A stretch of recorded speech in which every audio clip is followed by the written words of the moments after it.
you know, you mentioned this, the high school with however many people. Yeah. That is so foreign to so many people. Yeah. Right? Like most of America doesn't recognize that most of America is much like what you just described outside of the metropolitan areas. You know, everybody knows, you know, your neighbor's name, you know, your neighbor's dog's name. It's special. And it is. And sometimes when you get pulled over with the open containers in your car as juveniles that shouldn't be drinking anyway, you'll actually get taken home by the police department and not come to find out, it might even be your cousin that's the police officer. You might be married to him. Yeah.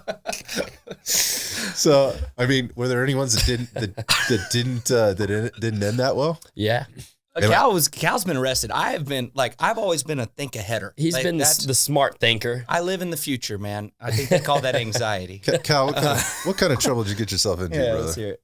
Well, so I was at it was when I was in Atlanta. I was in Kennesaw, Georgia.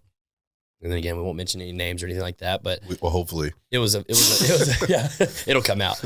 It was like a first date kind of thing for me. I had somebody that I just met. We were going to go to dinner first, and I ended up going to somebody's apartment. They had a little St. Patrick's Day party.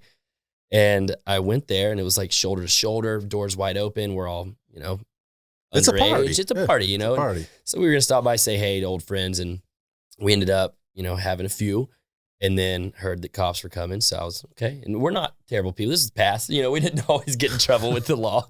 But I grabbed my best friend, and the girl I was talking to, and we start walking down the hallway, and officer comes up the stairs and, oh, you go back up there, you know, oh, absolutely.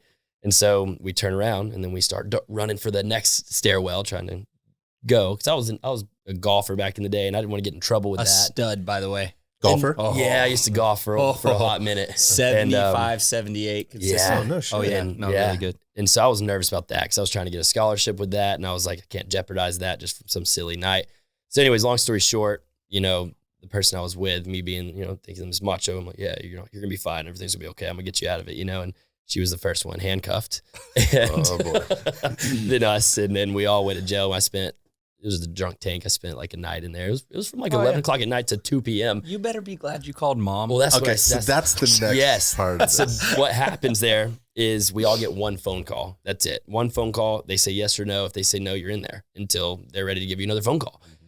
And so, of course, my mom, being the amazing, genuine sweetheart that she is, I call her. I was like, hey, Mom. And I was like, can you bail me out of jail? And she goes, Jordan? I was like, nope. Wait, she thought it was Jordan at first. Dude, for some reason. I was an angel child. Yeah. And so she was, of course. And she comes and bails me out. And my dad didn't talk to me for the whole day. Oh, yeah. Dad would have left him in there and asked how long he could stay. Yeah, he's the guy that would sit there and be like, you hang out in the pasture, you're going to get manured on. Yeah, he's like, you're going to get manure on you, you know? That's so appropriate. So he was like, you better be lucky you didn't call me because I would have kept you in there for a while. He was like, so good call on your behalf.